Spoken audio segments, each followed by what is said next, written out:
Elle compte parmi les découvertes majeures de l'humanité. Autrefois symbole du statut des intellectuels, elles se sont peu à peu démocratisées au fil des siècles, jusqu'à devenir un véritable accessoire de mode.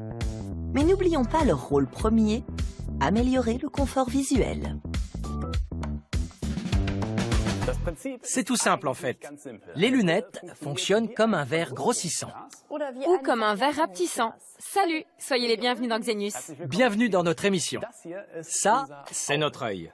Et ce que nous voyons traverse le cristallin pour venir se focaliser ici à l'arrière sur la rétine. Mais à l'envers, c'est le cerveau qui remet tout ça à l'endroit. Absolument. Dans le meilleur des cas, ça se passe comme ça. La lentille concentre la lumière de telle manière que le point focal, c'est-à-dire l'endroit où convergent les rayons lumineux, tombe pile sur la rétine. C'est ce qui permet la mise au point. Mais pour quantité de raisons, il peut arriver que le point focal ne soit pas sur la rétine, mais par exemple derrière, ou bien devant. Dans un cas comme dans l'autre, on voit trouble et il faut une lentille supplémentaire pour compenser. Une lentille comme celle-ci. Nous posons un verre de lunettes devant et voilà. Le défaut de vision est corrigé. C'est aussi simple que ça. 2 lentilles, une monture. Les lunettes sont prêtes. Dans mon cas, c'est particulièrement saillant. Cette invention géniale a une longue histoire que nous allons observer de près.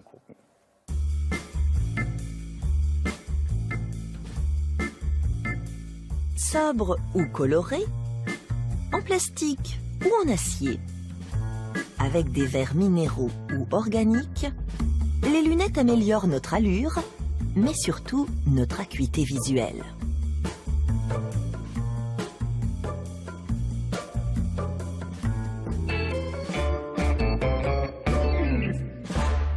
Une idée tout droit sortie d'un ouvrage qui fera référence, le traité d'optique d'Alhazen, traduit de l'arabe en latin vers 1240.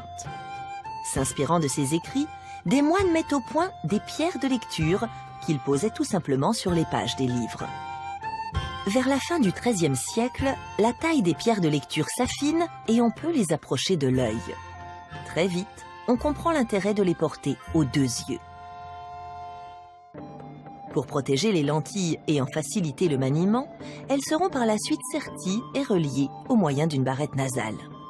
Au milieu du XVe siècle, lorsque Jean Gutenberg invente l'imprimerie, la demande pour ces outils de lecture fait un gigantesque bond en avant et de plus en plus de gens accèdent ainsi à l'écrit. Avec l'avènement du monocle au XVIIIe et XIXe siècle, l'outil de lecture devient une aide visuelle au quotidien. Les face à main, qui permettent de maintenir les 2 verres devant les yeux, jouissent à cette époque d'une grande popularité, notamment auprès des dames.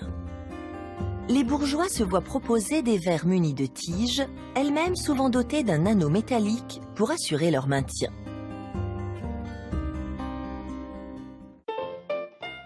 Au milieu du XIXe siècle, la demande en lunettes connaît un essor considérable.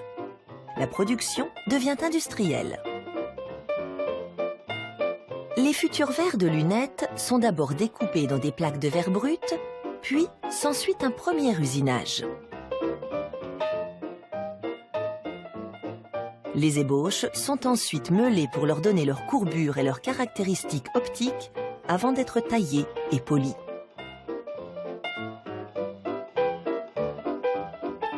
Pour que la face interne des verres de lunettes ait elle aussi la courbure adéquate, ils sont à nouveau mis sous tension, meulés et polis.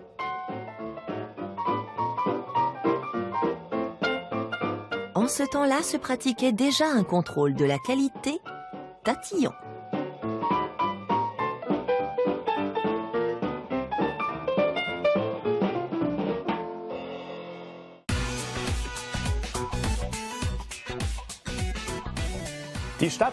À Rathenow, non loin de Berlin, nous allons voir ensemble comment on fabrique les lunettes.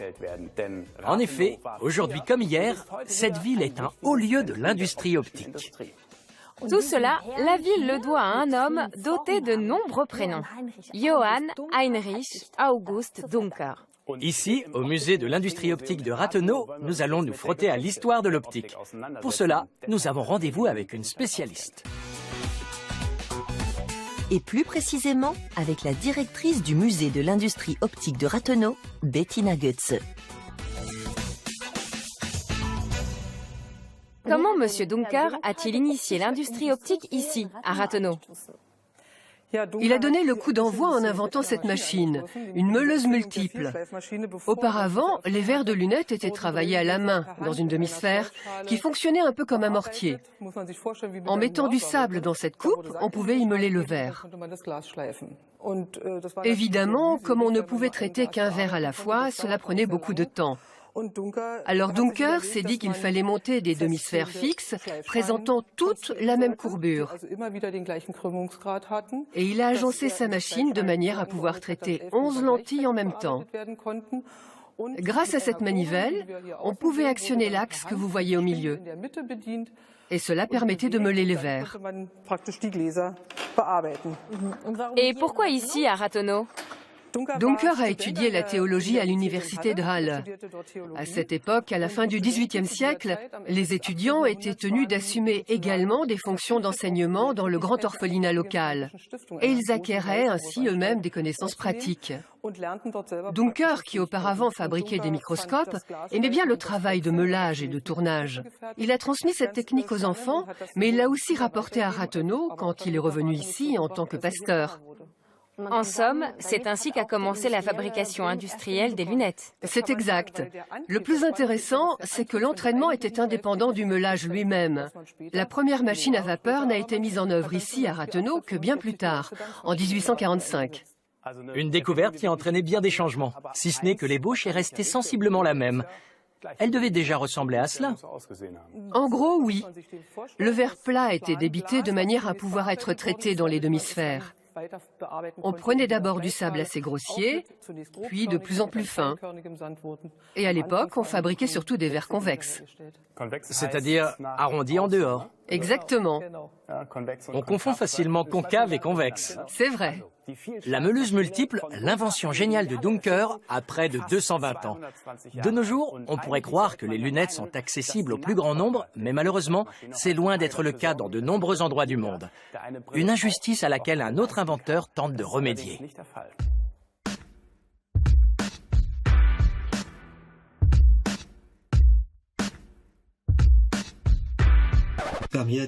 Ces lunettes sont en fil d'acier à ressort. Et en tout et pour tout, il y en a pour environ $1 de matériel. Ce qu'il y a de bien, c'est qu'on peut très facilement clipser et déclipser les verres. Quand j'examine quelqu'un, j'ai mes verres avec moi, 25 dioptries différentes. Je n'ai qu'à prendre le bon verre, je l'insère en un tour de main, et les lunettes sont prêtes. Ce sont les lunettes les plus rapides du monde. Pour de nombreuses personnes dans le monde, les lunettes sont encore un luxe inabordable. En 2009, Martin Aufmuth, professeur de mathématiques et physique, a décidé de s'attaquer à ce problème. Avec son équipe, il est parvenu à mettre au point des lunettes dont le coût de fabrication n'excède pas $1. Enfant déjà, j'aimais bien inventer des choses. J'ai toujours voulu devenir inventeur. Et ça m'a bien servi d'avoir toujours bricolé le bois et le métal. Pendant mes études, j'ai touché à la construction mécanique. Alors tourner, fraiser, percer, tout cela n'est pas nouveau pour moi. L'idée n'était pas seulement d'inventer des lunettes bon marché, mais également un procédé de production simple qui permette de les fabriquer sur place avec peu de moyens. Il y avait d'une part les lunettes proprement dites et de l'autre la machine. Il fallait un appareil pour produire ces lunettes à moindre coût, de la façon la plus efficace possible et dans des contrées parfois dépourvues d'électricité. Résultat, une machine de pliage et de fraisage d'une extraordinaire simplicité. Nous en sommes à la 11e génération de ces machines de pliage. La première avait encore une structure en bois. On a quand même dû surmonter pas mal de difficultés. La très grande précision notamment, puisque la machine doit fonctionner au centième de millimètre près et en même temps être très solide. Si une vache marche dessus, ce sont des choses qui arrivent, le mécanisme doit résister. Et puis il y a le sable. Pas question qu'il se faufile dedans.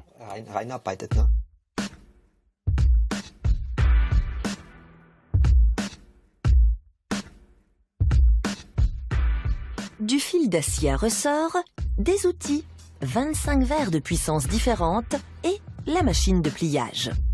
Tout un atelier de production de lunettes dans une caisse.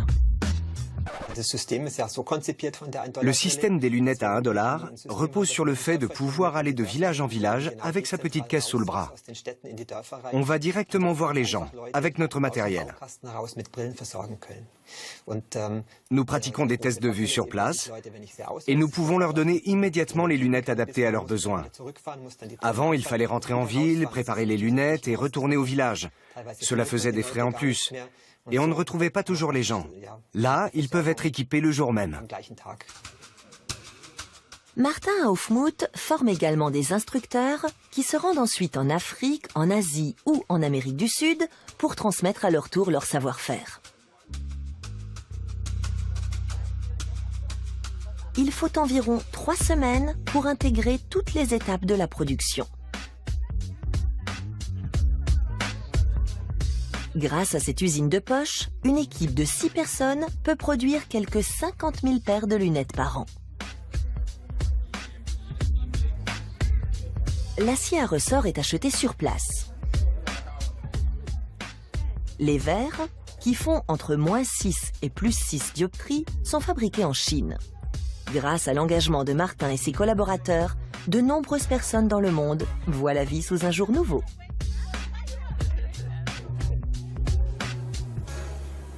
Nous avons quitté le musée de l'industrie optique et laissé derrière nous le XVIIIe siècle. Mais nous sommes toujours à Rathenow. Nous visitons à présent un site de production de lunettes et comme vous le voyez, il tourne à plein régime. Ce ne sont pas les lunettes à $1 qu'on fabrique ici, mais plutôt la version high-tech. Stéphane Lippold est l'un des gérants de cette entreprise.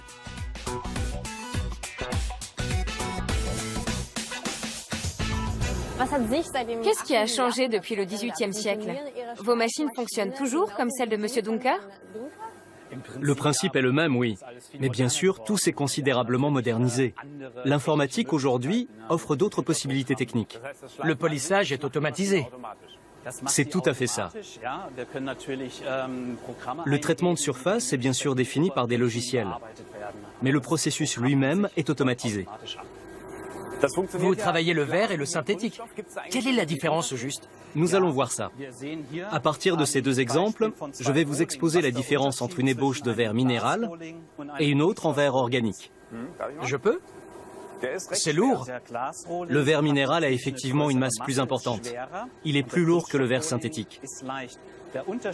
La différence, c'est que le verre minéral est moins sensible aux rayures. L'inconvénient, c'est évidemment le poids. Si au cours des 20-30 dernières années, les verres organiques se sont imposés, c'est parce qu'ils sont bien plus légers. L'inconvénient du verre, c'est que s'il tombe, il se brise. Autre avantage du verre organique, il est plus facile à colorer. C'est plus difficile avec les verres minéraux. Et la qualité optique, une différence? Pas vraiment. Les qualités optiques sont assez similaires. Et voici ce que ça donne après traitement. C'est cela. Une fois le verre traité, vous pouvez voir la différence entre une ébauche et un verre organique poli. L'opération élimine jusqu'à 75% de l'ébauche. C'est donc autant de déchets. Mais le verre peut être poli bien plus fin. Tout à fait. Cela se voit bien ici. Voici une lentille très fine. On ne fait pas plus fin. Sinon, l'opticien aurait du mal à la monter. Comment l'ébauche devient-elle un verre de lunettes? Les fabricants de verres optiques ne traitent qu'une seule face. Normalement, la face extérieure est déjà prête. C'est pourquoi nous devons veiller à protéger cette face extérieure. Nous appliquons un film synthétique et nous coulons un alliage métallique entre le film et la pièce. La face externe étant protégée, nous pouvons traiter la face interne. Les paramètres individualisés sont apportés sur la face interne au moyen d'une fraiseuse assistée par ordinateur. Une fois cette procédure achevée, vous pouvez débloquer les verres et retirer le film. Les lentilles sont prêtes pour le nettoyage aux ultrasons.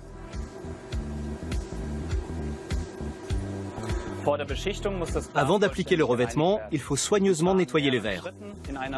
Cela se fait en plusieurs étapes dans des bacs à ultrasons. Ensuite, si vous le souhaitez, les verres peuvent être colorés, c'est-à-dire teintés. Par immersion dans des cuves de coloration, le verre organique est teinté dans la masse. Ça va vite, la coloration. C'est plus ou moins rapide selon les couleurs. Si la teinte n'est pas satisfaisante, on peut les décolorer et recommencer l'opération. Ah oui? On peut revenir en arrière? Tout à fait, oui. Après la coloration, les verres organiques sont durcis pour augmenter leur résistance aux rayures. Puis on passe au traitement anti-reflet. Quelle est la phase du processus de fabrication la plus délicate? C'est sans aucun doute le revêtement des lentilles par vaporisation des oxydes métalliques sous vide. Pourquoi?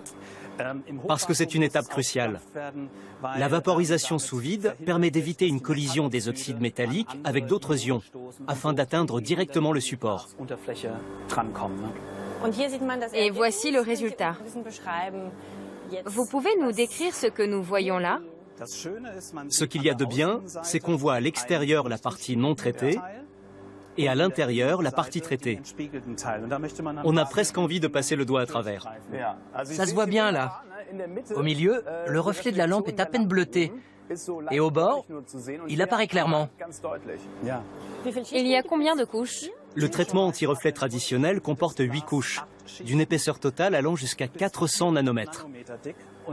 Le rapport entre 1 nanomètre et 1 millimètre est le même qu'entre un ballon de football et la Terre. C'est extrêmement petit. Que faut-il faire pour que des verres comme ceux-ci tiennent le plus longtemps possible? Ma foi, c'est tout simple. Utilisez un bon chiffon de nettoyage et ne lavez vos verres qu'à l'eau claire. Nous vous remercions. Merci beaucoup. Je vous en prie. Mais ces deux verres ne forment pas des lunettes. Il leur manque encore la monture. Et celle-ci doit être stable et légère. C'est déjà le cas pour les lunettes à $1. Mais on peut faire un peu plus sophistiqué. Longtemps, les montures de lunettes ont été en corne, de cerf ou de bœuf. Le résultat était massif et très lourd. Les branches étaient vissées. À présent, il existe des montures dans toutes les matières. Les lunettes d'acier sont particulièrement légères. Il faut compter 6 à 7 semaines pour fabriquer une monture en acier inoxydable. De la conception au produit fini, on dénombre pas moins de 25 étapes de production. C'est la matière de la monture qui détermine le poids et la solidité du produit. L'acier inoxydable à ressort est éminemment résistant tout en étant flexible.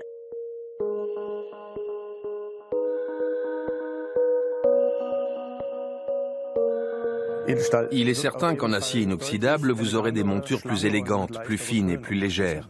Tandis qu'en synthétique, je ne pourrai jamais descendre en dessous d'une certaine épaisseur. Disons que c'est là le plus grand avantage de l'acier à ressort.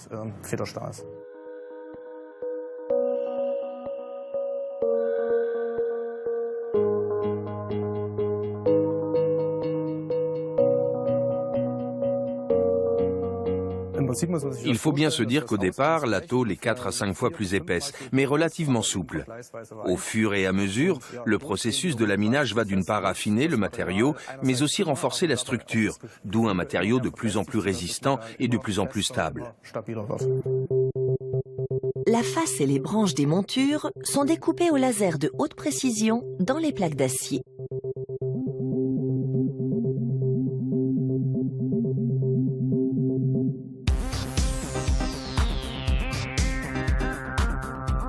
On imprime une forme concave à l'ébauche pour que la monture puisse s'adapter à la tête.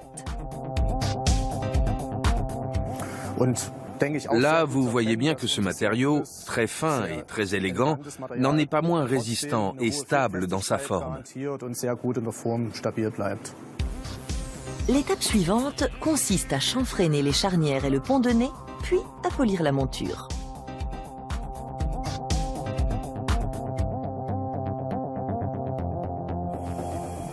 Ceci n'est qu'une maquette. En réalité, la machine est à peu près grande comme ça. Nous y déposons les éléments des lunettes et le polissage s'effectue grâce au mouvement constant des pierres sur la surface et surtout sur les arêtes. Au bout d'une douzaine d'heures environ, j'obtiens le résultat souhaité, c'est-à-dire des bords arrondis et une surface bien polie. Il n'y a pas de vis.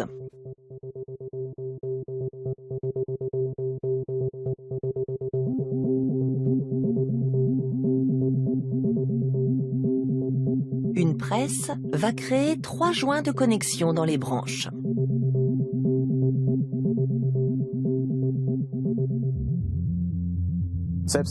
Même en cas d'accident, si je m'assieds sur mes lunettes par exemple, la branche va tout simplement se détacher.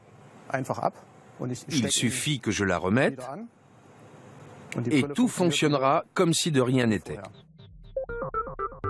Les lunettes sont ensuite dégraissées dans différents bains, lavées puis séchées dans un four sous vide. C'est ainsi que toutes les impuretés sont éliminées de la surface. Ensuite, on applique le revêtement. Une fine couche de couleur de l'épaisseur d'1/10 de cheveux est déposée sur la monture. Le revêtement contribue à augmenter la qualité. Ce sont des couches très dures, comme on en utilise dans les revêtements de surface des outils. Nous utilisons du nitrure de titane, qui permet de renforcer des propriétés comme la résistance au frottement, au choc ou à la transpiration. En dernier lieu, il faut assembler les lunettes et vérifier qu'elles sont bien fonctionnelles.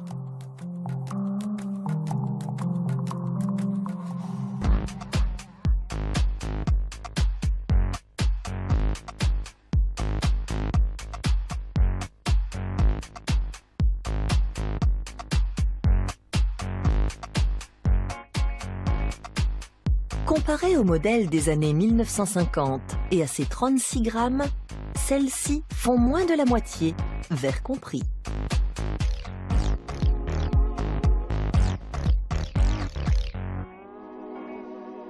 Je prends celle en bois.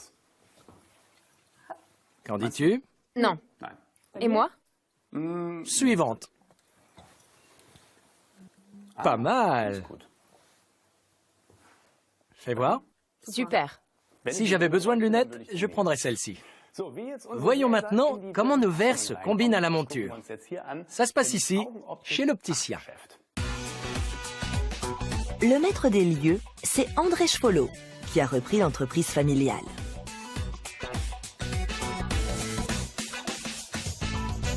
Celle-ci, non. D'accord. Alors essayons la forme œil de chat avec branche en synthétique blanc. Intéressant. Elles me plaisent bien. Alors? Je les trouve bien. Un peu large, non? Oui. Ici, en tout cas, cela devrait être plus près des tempes. C'est trop large. Dommage. Avec les verres, ça n'ira pas. Mais nous restons sur cette forme. Tout à fait, mais en plus petit, plus sage, mieux assorti avec vos cheveux. Carré, ça te va bien. C'est vrai. Voilà qui est plus anguleux. Bien. Elles vont bien. Parfait, tout s'harmonise. Oui, mais presque un peu classique. Presque un peu ennuyeux. Il te faudrait plus de peps. Plus de peps? Plus de peps, s'il vous plaît. Alors mettons de la couleur. Je voudrais revoir celle-ci avec vous. Je m'en souviens. Tu ne les aimais pas? Si, je l'ai trouvé trop foncé, mais... Qu'en dites-vous? La taille, la couleur, elles sont parfaites. Confortable. Elles me plaisent beaucoup. Je les prends. Pas mal, c'est vrai. Pas mal. Tu n'es pas convaincu? L'essentiel est qu'elles te plaisent. J'ai compris. Je n'achèterai pas de lunettes avec toi. Voilà, tout le monde est content. Parfait. Nous avons pris des verres à la fabrication. Comment les mettons sur la monture? Allons voir ça à l'atelier.